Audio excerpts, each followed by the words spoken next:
আসলে কোটা আন্দোলনের পরবর্তীতে যে বিষয়গুলো সেগুলো কিন্তু আমরা সকাল থেকে দেখেছি বিভিন্ন জায়গায় একের পর এক ভয়াবহ পরিস্থিতি সৃষ্টি হচ্ছে। তো তার দিক থেকে আমরা দেখেছি ঠিক রাত 10টার দিকে তখনই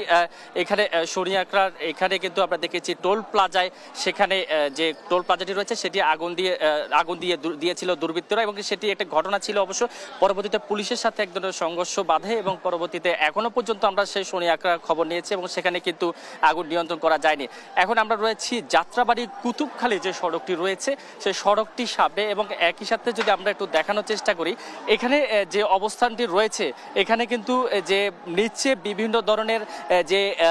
ভ্যান রয়েছে ভ্যান গাড়িগুলো রয়েছে সেই ভ্যান গাড়িগুলোতে কিন্তু আন্দোলনকারী যে শিক্ষার্থীরা রয়েছে তারা কিন্তু আগুন ধরিয়ে দিয়েছে এবং আগুন ধরিয়ে দেওয়ার পরে আরেক পাশে যে যাত্রাবাড়ি থানা রয়েছে যে যাত্রাবাড়ি থানাতেও কিন্তু তারা আক্রমণ করেছিল এবং পরবর্তীতে আমরা দেখেছি পুলিশ এবং যে তার একই সাথে র্যাবের সদস্যরা এখানে রয়েছেন এবং তারা কিন্তু এখানে আমরা যে বিষয়টি লক্ষ্য করেছি তারা কিন্তু এই পরিস্থিতি নিয়ন্ত্রণের জন্য চেষ্টা করেছেন এবং সেই সাথে যদি জানিয়ে রাখি এখানে যে আগুনের পরিস্থিতি সেই পরিস্থিতি নিয়ন্ত্রণের জন্য ফায়ার সার্ভিসের যে সদস্য রয়েছে তারা কিন্তু এখানে এসছেন এবং ফায়ার সার্ভিসের সদস্যদের আমরা দেখেছি তারা কিন্তু সাহসিকতার কারণে কিংবা নিরাপত্তাজনিত কারণে কিন্তু তারা এইখানে যে আগুন নিয়ন্ত্রণের জন্য কিন্তু ভেতরে যেতে পারছেন না এবং সেই সাথে আমরা দেখেছি কিছুক্ষণ আগেও ফায়ার সার্ভিসের একটি গাড়ি এখানে এসেছিল কিন্তু সেটি কিন্তু আগুন নিয়ন্ত্রণের জন্য সেখানে কিন্তু যেতে পারছেন না এবং পুলিশের সাথে আন্দোলনকারী যে সকল শিক্ষার্থীরা রয়েছে তারা কিন্তু দুই প্রান্তে অবস্থান নিয়েছে। অর্থাৎ এক পাশে আমরা দেখছি আন্দোলনকারী শিক্ষার্থী যারা রয়েছে আরেক পাশে অবস্থান নিয়েছে অর্থাৎ যাত্রাবাড়ি যে সাইটটি রয়েছে সাইটটিতে অবস্থান নিয়েছে পুলিশ থেকে শুরু করে এবং যে অন্যান্য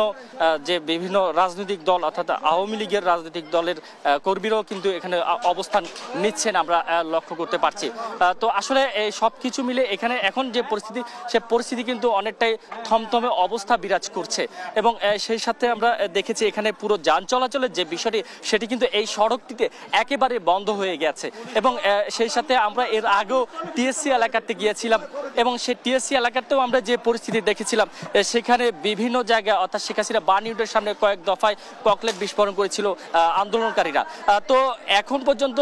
যে কুতুবখালী যে সড়কটি সেখানে আমরা এখন পর্যন্ত পুলিশ নিয়ন্ত্রণ করতে পারেনি, এখনো পরিস্থিতি অনেকটাই থমথমে বিরাজ করছে। তো এই ছিল যাত্রাবাড়ির যে কাজটা সেখান থেকে আমার কাছে থাকা সবশেষ খবর।